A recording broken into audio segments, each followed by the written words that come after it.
हाँ, नमस्कार। Newsletter with Rakesh Ranjan में आपका स्वागत है। आज जब मैं आपसे मुखातिब होने की सोच रहा था, तब एक साथ कई बातें मेरे ज़हन में दौड़ गई। सबसे पहले याद आया ओशो का वह कथन, जिसे मैंने आपको पिछले दिनों आईएएस जी कृष्णैया की हत्या में सजा याफ्ता पूर्व सांसद बाहुबली आनंद मोहन की रिहाई को लेकर गरमाई राजनीति के परिप्रेक्ष्य में अवगत कराया था। तो वह यह था कि राजनीति एक खेल है।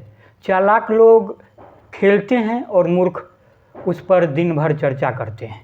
एक तरफ भारत विश्व गुरु बनने की ओर है, तो दूसरी ओर कर्नाटक के चुनावी रण में बाजी मारने के लिए कसरत कर रहे पहलवानों की सुनेंगे और गुनेंगे तो पाएंगे कि राजनीतिक दलों की नज़र में आम आदमी की क्या योग्यता है। वही जाति धर्म का खेल हम देख भी रहे हैं चाव से। कर्नाटक से निकलकर बिहार चलेंगे तो वहाँ पाएंगे कि लोकसभा चुनाव 2024 की तैयारी में मोर्चाबंदी तेज है। जैसी तैयारी दिख रही है, उससे नहीं लगता कि राजनीति के कलाकार कुछ नया आइटम दिखाने की तैयारी में हैं। बिहार जेपी की अगुवाई में सत्ता विरोधी देशव्यापी आंदोलन की जननी रहा है। कोई 32 बरस से बिहार की बागडोर जेपी के कथित सेनानियों के हाथ में ही है। जेपी के सेनानी कुछ बरस साथ रहे, उनमें मतभेद हुए, फिर साथ हुए, कुछ अलग हुए और फिर साथ, लेकिन बागडोर का उन्हीं के बीच हस्तांतरण होता रहा। शुरुआती मतभेद के बाद जब बिलगाव शुरू हुए तो जेपी के सत्ता पर आसीन सेनानी अपने चारण से खुश हो रहे थे। उनके महिमा मंडन के लिए दरबारी चालीसा लिख रहे थे तो गर्दन उतारने पर आमादा जो उनके विरोधी थे वे पचासा लिख रहे थे। तो पचासा की कुछ वानगी देखिए कि जेपी का तुम मछली चेला, दगा किया उनसे भी खेला, जब जब जेब खर्च तो घाटा, जयप्रकाश का पॉकेट काटा।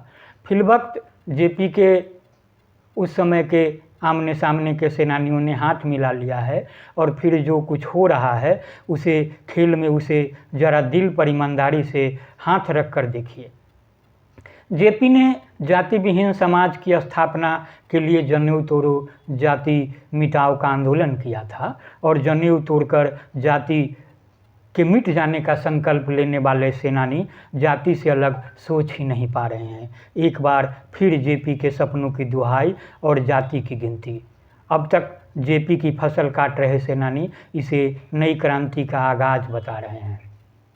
तो आइए इस खेल को आसानी से समझने के लिए हम आगे बढ़ते हैं। तो आगे बढ़ने से पहले मेरा आग्रह होगा कि आप हमारे इस चैनल को लाइक और सब्सक्राइब ज़रूर करें। हाँ, देखने के बाद शेयर भी करें और कमेंट बॉक्स में जाकर हमें प्रतिक्रिया। तो मैं आगे बढ़ूं इससे पहले आपको यह बताना ज़रूरी है कि व्यंग्यात्मक शैली में हालात से रूबरू कराने वाली यह रचना मुझे बिहार के वरिष्ठ पत्रकार विवेश त्रिवेदी से ही मिली है, जिसमें उन्होंने बड़े सलीके से हमें तमाम परिदृश्य से अवगत कराने की कोशिश की है। और मुझे तो इसमें कोई शक नहीं कि कहीं समझने में कोई परेशानी भी होती है। वे लिखते हैं, जेपी सेनानियों लोहिया के चेलों कहाँ हो, सिर्फ पेंशन के पैसे से मुफ्त की रोटी तोड़ते रहोगे। उठो उठो, यह की पराकाष्ठा की बेला है। अगर सप्त क्रांति से लेकर संपूर्ण क्रांति तक के जश्न में शामिल नहीं हुए तो तुम्हें धिक्कार है। कभी लोहिया, जयप्रकाश और कर्पूरी ठाकुर ने जो सपने देखे थे वे आज साकार हो रहे हैं। तुम्हें महायज्ञ में पूर्णाहुति देनी ही पड़ेगी। तुम देख नहीं रहे कि अखबारों से लेकर सोशल मीडिया तक, टीवी चैनलों से लेकर गांव के चौपाल तक जाति से आज़ादी का जश्न मनाया जा रहा है। अपनी अपनी जाति के नाम छोड़कर लोग अलग अलग नंबर का बिल्ला लगाए घूम रहे हैं। इसी दिन का तो इंतज़ार था। ये नए नंबरदार चिल्ला रहे हैं, जागते रहो, कोई छूटने न पाए। सबको अपने अपने नंबर पर गर्व है। गर्व इतना कि दूसरे नंबर वालों पर तंज कस रहे, कटाक्ष करते जा रहे हैं। बंदरों के घाव की तरह हम नंबरों से अपनी सोच, दिल, दिमाग को खुजलाए जा रहे हैं। जितना खुजलाते हैं उतनी तसल्ली मिल रही है।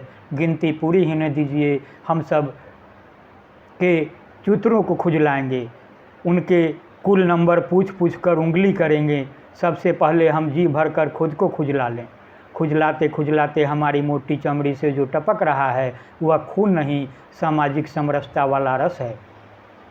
इसी स्वाद के लिए तो लोकनायक जयप्रकाश नारायण ने 6 नवंबर 1974 को सीताब दियारा गांव में जनेऊ तोड़ो जाति मिटाओ आंदोलन शुरू किया था।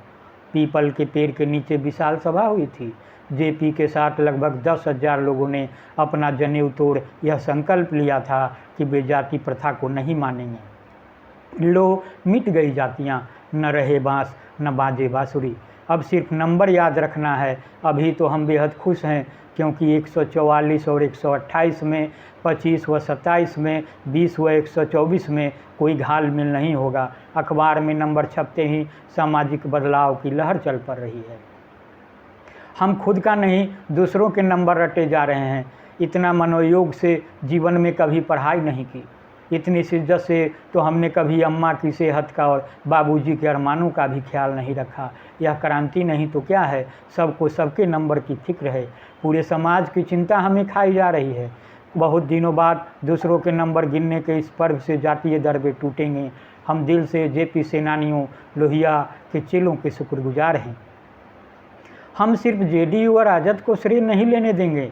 इस शुभ दिन को दिखाने के लिए भाजपा ने भी कोई कोताही नहीं की। भला हुआ वे सत्ता में थे। आज हम भले ही अपनी सहूलियत से लालटेन, तीर या कमल थामे हैं, लेकिन जेपी के आह्वान पर संपूर्ण क्रांति का सपना देखने वाले चक्र हलधर छाप के ये सब दीवाने थे।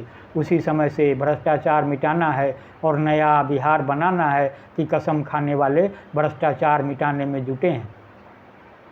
5 दशक पूरे होने को हैं। जेपी के चेले भ्रष्टाचार में आखंड डूबकर उसकी जड़ ढूंढ रहे हैं। बेचारे कहाँ कहाँ नहीं ढूंढ रहे। सदन में, सचिवालय में, समाहरणालय में, कोर्ट और जेल में वर्ष दर वर्ष भ्रष्टाचार की जड़ ढूंढे चले जा रहे हैं। लोहिया और जयप्रकाश द्वारा घोषित सप्त क्रांति की बलि वेदी पर बिहार चढ़ता रहे, क्रांति की मशाल जलती रहे। जेपी बड़े जौहरी थे। चुन चुन कर ऐसे हीरे तराशे गए जो अपने अपने खानदान में रोशनी फैला रहे हैं, खुशहाली लाते जा रहे हैं और 60 पीढ़ियाँ बैठकर खाती रहेंगी। गरीबों को सलामत रखते हैं। अगर गरीब नहीं रहे तो सामाजिक न्याय का नारा किसे देंगे? तो मुझे लग रहा है कि आपको बात अब तकरीबन समझ में आ रही होगी। जेपी सेनानियों, समाजवादियों, भय, भूख और भ्रष्टाचार के ताबे पर सत्ता की रोटी सेकने वाले अपने अपने घरों से निकलो। अखबार में नंबर ढूंढो, छत पर झंडा फहराने वालों ज़मीन पर नीचे उतरो, घर घर घूमकर नंबर बताओ, हर दरवाजे पर गिरी संख्या के साथ जाति का नंबर लिखो। शक्ति केंद्र के पुरोधाओं, तुम्हें इस क्रांति उत्सव से एक मंत्र मिलेगा। यह सिर्फ नंबर नहीं है, सामाजिक सशक्तिकरण, एकता, भाईचारा कायम रखने के मंत्र हैं। यह मंत्र ढूंढने में तुम्हारी पार्टी का भी उतना ही हाथ है जितना लालटेन और तीरंदाजों का। इस पुण्य में तुम बराबर के हकदार हो। इसलिए तुम लोग बाँह पर अपनी अपनी जाति के नंबर वाली टैटू बनवा कर घूमो। इस जश्न में भी शामिल हो सकते हैं जो आज तक अपने अपने समाज के सूरजभान सिंह, रामा सिंह, राजन तिवारी, लालू प्रसाद, ब्रजबिहारी प्रसाद, शहाबुद्दीन, दुलार चंद यादव, ददन यादव जैसे अवतारों को पूजते रहे हैं। तो एक राय भी है, मेरी राय है कि गांव-गांव के स्कूलों की दीवारों पर नंबर तालिका लिखी जाए। इसके 3 फायदे होंगे। पहला, इससे मनुवाद पर करारा प्रभाव होगा। भला हुआ हम कभी मनुस्मृति नहीं पढ़े, अब दीवारों पर लिखी इबारत पढ़ लूँगा।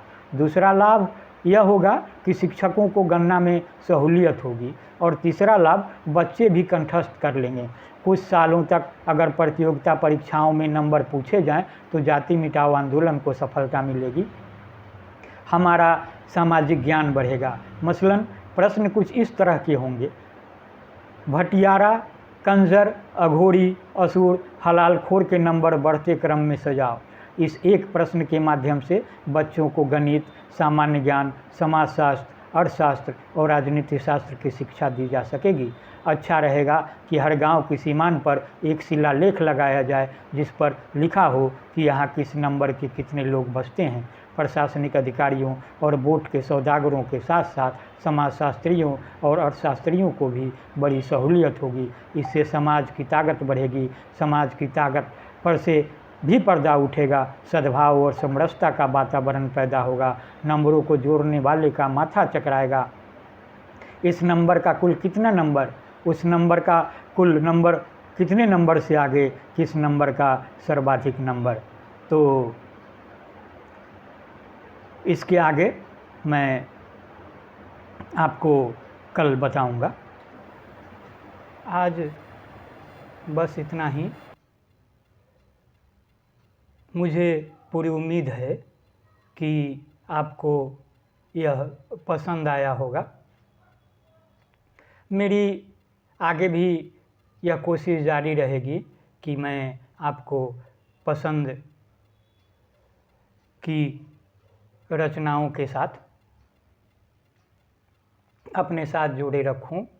तो मुझे यह भी उम्मीद है कि आप इसे लाइक, सब्सक्राइब और शेयर करने के बाद मुझे कमेंट से भी अवगत कराएंगे ताकि मुझे इसे और बेहतर करने में आसानी होगी।